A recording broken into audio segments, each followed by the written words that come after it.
Perang Padri atau Perang Minangkabau adalah perang yang terjadi dari tahun 1803 sampai 1837 di Kerajaan Pagarayung, Sumatera Barat, antara kaum Padri dan kaum Adat. Kaum Padri adalah umat Muslim yang ingin menerapkan syariat Islam di negeri Minangkabau, sedangkan kaum Adat adalah sekelompok masyarakat yang menjunjung tinggi adat istiadat yang diwarisi oleh nenek moyang mereka. Perang Padri diawali dengan perbedaan prinsip mengenai kaum Padri dan kaum Adat. Hal ini bermula dari kepulangan 3 orang haji dari Mekah sekitar tahun 1803, yaitu Haji Miskin, Haji Sumanik, dan Haji Piobang, yang menginginkan penerapan syariat Islam secara sempurna pada masyarakat Minangkabau. Kaum Adat dalam kesehariannya menerapkan kebiasaan seperti sabung ayam, judi, dan minum minuman keras. Hal ini yang menyebabkan ketidaksepahaman kaum Padri karena melanggar syariat Islam. Perang Padri meletus sebagai perang saudara dan melibatkan suku Minang dan Mandailing.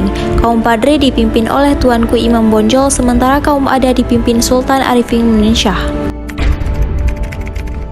Periode pertama, setelah kaum Padri melakukan berbagai cara untuk mengajak masyarakat adat meninggalkan perbuatan maksiat dan mengikuti syariat Islam. Perang Padri dipimpin oleh Tuanku Pasaman, Tuanku Nanrenceh, dan Tuanku Imam Bonjol. Pada periode ini, kaum Padri mulai menyerang pos-pos Belanda dan melakukan pencegatan terhadap patroli-patroli mereka. Pada September 1821, pos-pos Belanda di Simawang menjadi sasaran penyerangan dengan mengerahkan sekitar 20.000 hingga 25.000 pasukan, sedangkan Belanda memiliki pasukan sebanyak 200 serdadu Eropa, ditambah dengan pasukan kaum Adat sekitar 10.000 orang. Perang ini banyak menghabiskan korban jiwa. Di dalam pasukan tuanku, sebanyak lebih dari 350 prajurit gugur. Hal ini pun terjadi pada pasukan Belanda, hingga sedikit sekali pasukan yang tersisa. Setelah beberapa peperangan berikutnya terjadi, memasuki tahun 1825, pemerintah Belanda mulai kesulitan dengan meletusnya perang Diponegoro di waktu yang bersamaan. Akhirnya Belanda dan kaum Padri pun membuat perjanjian damai yang berisi bahwa mereka akhirnya mengakui kekuasaan tuanku Filintau, Empat Koto, Telawas, dan Agam. Namun, perdamaian keduanya malah mengecewakan kaum Adat. Kaum Adat menilai Belanda hanya mementingkan kepentingannya sendiri dan ingkar janji. Belum berakhir sampai di situ, Perang Padri pun kembali berlanjut dengan persatuan kaum Adat dan kaum Padri. Akibatnya, kedudukan Belanda di Sumatera Barat mulai terusik dan mendapatkan banyak tekanan.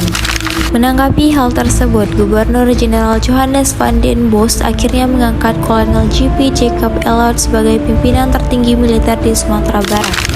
Salah satu tugas pertamanya adalah menghalangi perluasan kekuasaan oleh kaum Padri. Setelah itu, Belanda pun kian menggencarkan serangannya lantaran bantuan pasukan dari Jawa di pihak kaum Padri sudah mulai berdatangan. Pada akhir tahun 1834, Belanda memusatkan kekuatannya untuk menguasai Bonjol. Belanda akhirnya mulai menguasai sebagian daerah dan menutup jalan penghubung ke daerah lain. Hal ini pun menyulitkan kaum Padri hingga akhirnya terkepung. Setahun setelahnya, Benteng Bonjol akhirnya diserang meriam Belanda. Namun hal itu tidak menghentikan peperangan hingga akhir 1836. Tertulis dalam sejarah Perang Padri, kaum Padri terus berusaha mempertahankan wilayah Minangkabau di bawah kepemimpinan Tuanku Imam Bonjol. Hingga akhirnya pada 10 Agustus 1837, Tuanku Imam Bonjol sempat berunding dengan Belanda tetapi mengalami kegagalan. Hal ini lantas mencetus kembali peperangan antara kedua pihak hingga Oktober 1837. Namun, Benteng Bonjol dikepung dan berhasil dikuasai oleh pasukan Belanda. Strategi Benteng Stelsel merupakan strategi yang digunakan Belanda dalam membendung serangan kaum Padri.